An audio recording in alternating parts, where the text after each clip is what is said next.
হাত রেখে জিহাদি বায়াত এখনই গ্রহণ করতে হবে। আমরা আমাদের ইতিহাস ভুলে গেছি। ইতিহাস ভুলে যাওয়ার কারণেই আমরা আমাদের বদরের ইতিহাস ভুলে গেছি, আমরা আমাদের খন্দকের ইতিহাস ভুলে গেছি। আর ইতিহাস যাওয়ার কারণেই আজকে মুসলমান লাঞ্ছিত, বঞ্চিত, অপমানিত, পদদলিত, উপেক্ষিত জাতি হিসেবে মুসলমান এই জমিনের মধ্যে বসবাস করতেছে। যদি জিহাদের ময়দানে ডাকতে হয়, যাবেন তো ইনশাআল্লাহ? কারা কারা যাবেন? দুই হাত উঁচু করে আল্লাহ তাআলাকে দেখায় দেয়। কে যেন হায় ডাক দিয়ে যায় শহীদি ঈদগাহে আমাদের, আয় ছুটে আয় তার কাছে যাই, বায়াত গ্রহণ করি জিহাদের। আয় ছুটে আয় তার কাছে যাই, বায়াত গ্রহণ করি জিহাদের। এক হাতে আছে যার রুহানিয়াত, আর হাতে জিহাদের কঠিন বায়াত। এক হাতে রুহানিয়াত, এক হাতে জিহাদের বায়াত। এক হাতে আছে যার রুহানিয়াত, আর হাতে জিহাদের কঠিন বায়াত। সেই মহোদয় ডাকেন নিশ্চয়, সেই মহোদয় ডাকে নিশ্চয়, হাতে নিতে হবে শমশের। শমশের মানে তলোয়ার। শমশের মানে কি? তলোয়ার। হাতে নিতে হবে শমশের।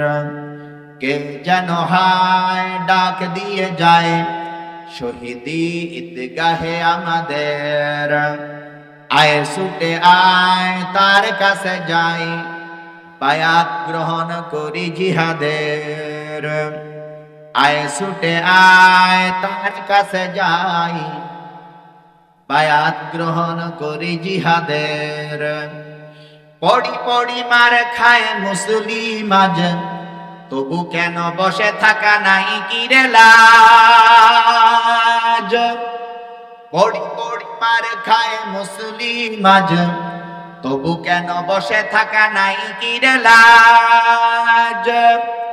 আয়ে মুজাহিদ টুটে যাবে নিদ, মুজাহিদ টুটে যাবে নিদ, তর্ক চূর্ণ করি কাফেরের। কে যেন ডাক দিয়ে যায় শহীদি ঈদগাহে আমাদের, আয় ছুটে আয় তার কাছে যাই, বায়াত গ্রহণ করি জিহাদের। জিহাদি বায়াত গ্রহণ করা ছাড়া আমাদের মুসলমানদের আর রাস্তা নাই। বিজাতিতে এইভাবে আমাদেরকে চোখ রাঙায় রাঙায় দেখে, মুসলমানদের সন্তানদের শহীদ করে দিচ্ছে ফিলিস্তিনে। সিরিয়ার মুসলমানদেরকে হত্যা করা হয়েছে। আল্লাহ তাআলা সিরিয়ার করেছে, বলেন আমিন। আলহামদুলিল্লাহ বলি, আর জোরে বলেন আলহামদুলিল্লাহ। শাম বিজয় হয়েছে, সিরিয়া বিজয় হয়েছে। এই বিজয়ের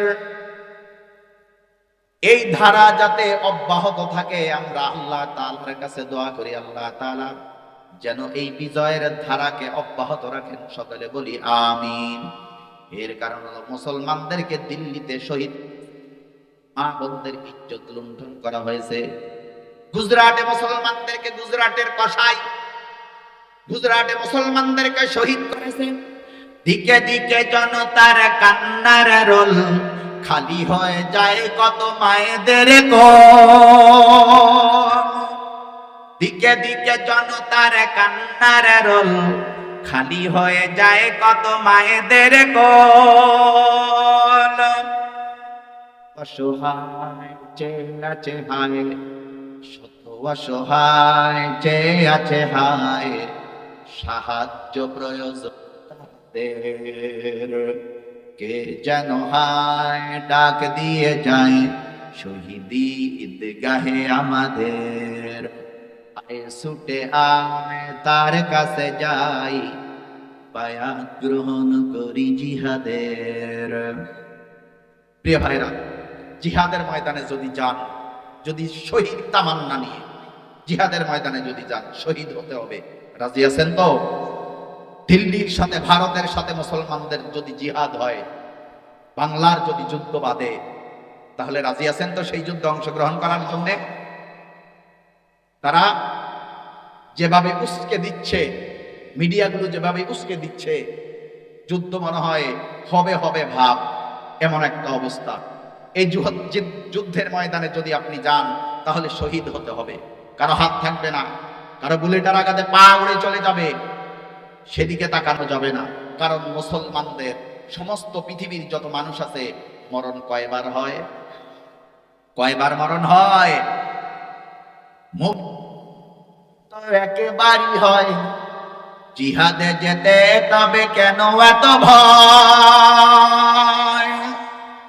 মুমিনের মৃত্যু তো একেবারই হয়। জিহাদে যেতে তবে কেন এত ভয়? বয়ে যায় তড়া করে আয়, বেলা বয়ে যায় তড়া করে আয়, পরীক্ষা দিতে হবে ইমানের। কে যেন হায় ডাক দিয়ে যায়, শহীদি ঈদগাহে আমাদের। আয় ছুটে আয় তার কাছে যাই, বায়াত গ্রহণ করি জিহাদের। বাংলার জমিনের মধ্যে যদি উলামায়ে কেরাম আপনাদেরকে যদি ডাক দেয় কোরআন সুন্নাহর নিজামকে প্রতিষ্ঠা করার জন্য, কোরআনী আইনকে প্রতিষ্ঠা করার জন্য, আল্লাহ তাআলার রাসূলের সুন্নতি নববীকে প্রতিষ্ঠা করার জন্য, যদি আরেকটা মুক্তিযুদ্ধ এই বাংলার জমিনের মধ্যে হয়, সেই মুক্তিযুদ্ধে অংশগ্রহণ করতে কারা কারা নাও? আল্লাহ তাআলা হাতগুলিকে কবুল করেন, সকলে বলি আমিন। আরো জোরে কোন আমিন। আমার সাথে বলেন আউযু বিল্লাহি মিনাশ শাইতানির রাজীম। বিসমিল্লাহির রাহমানির রাহিম। ওয়ালা তাকুলু লিমান ইউকতালু ফি সাবিলিল্লাহি আমওয়াত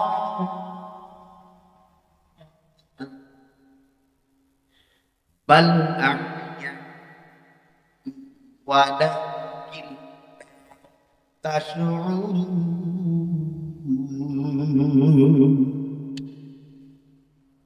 আল্লাহ তাআলা মুসলমান তামাম পৃথিবীর সমস্ত মুসলমানদেরকে জানায়া দেয়, ওয়ালা তাকুলু লিমান ইউকতালু ফি সাবিলিল্লাহ।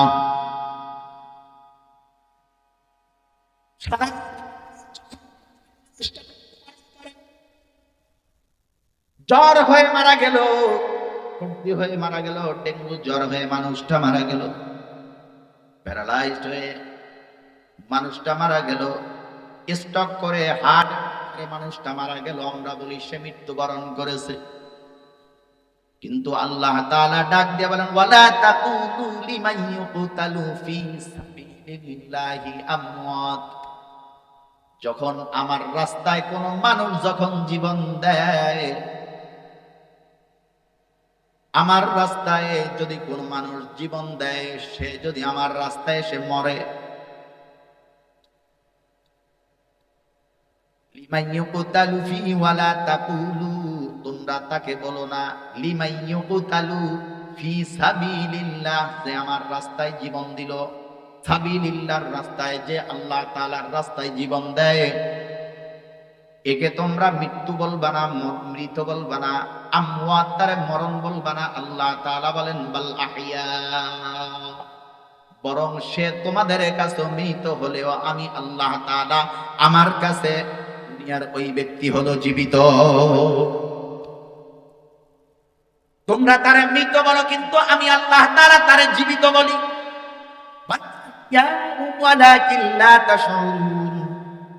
দুনিয়ার মানুষ তোমরা তারে মৃত বলবা, কিন্তু আমি আল্লাহ তাআলা তারে জীবিত বলি। আল্লাহ তাআলার রাস্তায় যেই ব্যক্তি জীবন দিবে তাকে মৃত বলা যাবে না, আমরা তারে বলি সে শাহাদাত বরণ করেছে। শুধুমাত্র আল্লাহ তাআলার রাস্তায় কোনো মানুষ যদি জীবন দেয়, সে যেমন ভাবে জীবিত, সে যেমন ভাবে শহীদ, দেশের স্বাধীনতা সার্বভৌমত্বকে রক্ষা করার জন্য বাংলার মুক্তিযোদ্ধা হয়ে যারা জীবন দিবে এদেরকেও শহীদ বলা হয়। হুব্বুল ওয়াতানে মিনাল ঈমান, দেশ প্রেম, দেশের প্রতি ভালোবাসা, এটা হলো ঈমানের একটা অংশ। প্রিয় মুসলমান, আমরা জানি না ইতিহাস, আমরা জানি না, আমরা শুধু মুক্তিযোদ্ধায় যারা শহীদ হয়েছে, যারা মুক্তিযোদ্ধায় জীবন দিয়েছে, 9 মাস ব্যাপী রক্তক্ষয়ী সংঘর্ষ হয়েছে, যুদ্ধ হয়েছে, এদেরকে আমরা শহীদ বলি। কিন্তু এর পূর্বেও যে আরেকটা যুদ্ধ হয়েছিল সেটা সম্পর্কে আমরা জানি না। বারবার মুক্তিযুদ্ধের চেতনা বলা হয়। শাহবাগী নাস্তিক, বেঈমান, মুশরিক, মুনাফিক যারা আছে, এরা একটা দুর্বল জায়গায় মানুষদেরকে আঘাত, মুক্তিযুদ্ধের চেতনা নিয়ে আমরা নেমেছি। কিন্তু মুক্তিযুদ্ধের পূর্বেও যে আরেকটা মুক্তিযুদ্ধ হয়েছে, সেই কথা, সেই ইতিহাস বাংলার মুসলমানদেরকে, বাংলার সন্তানদেরকে তারা শিক্ষা দেয় নাই। 1947 সালে যে দেশের মধ্যে আরেক হয়েছে, সেই যুদ্ধের ইতিহাস বাংলার মুসলমানদেরকে তারা বুঝতে দেয় নাই, জানতে দেয় না। সেটা 71-এর যুদ্ধে, 71-এর ইতিহাস বলতে যে তারা ওটাকে 47-এর ইতিহাসকে ধামাচাপা দিয়ে দিছে। ওটা ঠিক বলছি না ভুল বলছি? এ ভাইরা, 1803 সাল থেকে ধরে 1803 সালের পূর্বে, আর বলে তারা বলে যে আমাদের দিল্লি, হিন্দুদের দিল্লি, হিন্দুদের ভারত, আর পাক ভারত, বাংলাদেশ, ভারত এবং পাকিস্তান তিনটা নিয়েছিল পাক ভারত উপমহাদেশ। এই পাক ভারত উপমহাদেশ 700 বছর পর্যন্ত মুসলমানরা শাসন করেছে। বেটা, তোরা ক্ষমতায় আসছিস এখনো তো 80 বছর হয় নাই। তোরা ক্ষমতা আসছে এখনো পর্যন্ত 80 বছর হয় নাই। এই 80 বছর পূর্বে পাক ভারত উপমহাদেশ 700 বছর পর্যন্ত মুসলমানরা শাসন করেছে। 700 বছরে একবারে শেষ দিকে যারা ছিল তাদেরকে মোগল সম্রাট বলা হয়। বাবর, হুমায়ুন, আকবর, জাহাঙ্গীর, শাহজাহান, আওরঙ্গজেব, এই মোগল সম্রাট 6 জন তারা শাসন করেছে। টোটাল মিলে 700 বছর পর্যন্ত পাক ভারত উপমহাদেশ মুসলমানরা শাসন করেছে। যখন 1803 সালে যখন মোগল সম্রাটদেরকে পরাজিত করে ইস্ট ইন্ডিয়া কোম্পানি নামক এই পাক ভারত উপমহাদেশের মধ্যে ব্রিটিশরা প্রবেশ করেছে, ইতিহাস জেনে যাও। ব্রিটিশরা যখন পাক ভারত উপমহাদেশের মধ্যে 1803 সালে প্রবেশ করেছে, তারা এই পাক ভারত উপমহাদেশের সমস্ত মুসলমানদেরকে গোলাম বানিয়ে রেখেছে,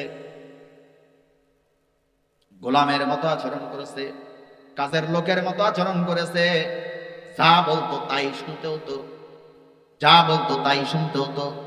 গোলাম বানিয়ে রেখেছে। গোলামের জিঞ্জিরা থেকে পাওয়ার জন্য হিন্দুরা আগে হয়েছিল সুবিধাবাদী, এখনো হলো সুবিধাবাদ।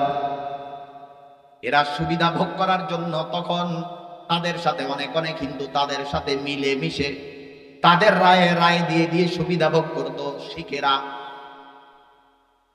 ইতিহাস জানো না রে মুসলমান? 1971 ইতিহাস বলে বলে তোমাদেরকে আসল ইতিহাস থেকে এই 71টা কোন জায়গা থেকে আসলো, কোথা থেকে 71 আসলো, 47 যদি এই পৃথিবীর জমিনের মধ্যে বা পাক ভারত উপমহাদেশের মধ্যে যদি 1947-এর যুদ্ধ যদি না হইতো 71 হওয়া সম্ভব ছিল না। এটা কেউ অস্বীকার করতে পারবে? কেউ অস্বীকার করতে পারবে না। মুরব্বী যারা আছেন আপনারা জানেন ঘটনা। 71 হওয়া তো সম্ভবই ছিল না। ইস্ট ইন্ডিয়া কোম্পানি নামক এই দেশের মধ্যে ব্রিটিশরা এসেছে, একটানা প্রায় 150 বছর শাসন তারা করেছে। কত বছর? 1803 সাল থেকে 1947 সাল পর্যন্ত এই পাক ভারত উপমহাদেশ ব্রিটিশরা শাসন করেছে। এই ব্রিটিশদের গোলামি থেকে গোলামের জিঞ্জির থেকে মুসলমানদেরকে মুক্ত করার জন্য, এই পাক ভারত উপমহাদেশ মুক্ত করার জন্য সর্বপ্রথম জিহাদি তামান্না নিয়ে সর্বপ্রথম যিনি জিহাদের স্লোগান দিয়েছেন এই ইস্ট ইন্ডিয়া কোম্পানির বিরুদ্ধে, ব্রিটিশদের বিরুদ্ধে, তিনি ছিল শাহ ওয়ালিউল্লাহ মুহাদ্দিস দেহলভী রাহমাতুল্লাহি আলাইহির সুদক্ষ সন্তান। এই পাক ভারত উপমহাদেশের মধ্যে যারা উস্তাজুল মুহাদ্দিসিন বলা হতো, শাহ আব্দুল আজিজ মুহাদ্দিস দেহলভী রাহমাতুল্লাহি আলাইহি। চিৎকার মেরে কোন সুবহানাল্লাহ। শাহ আব্দুল আজিজ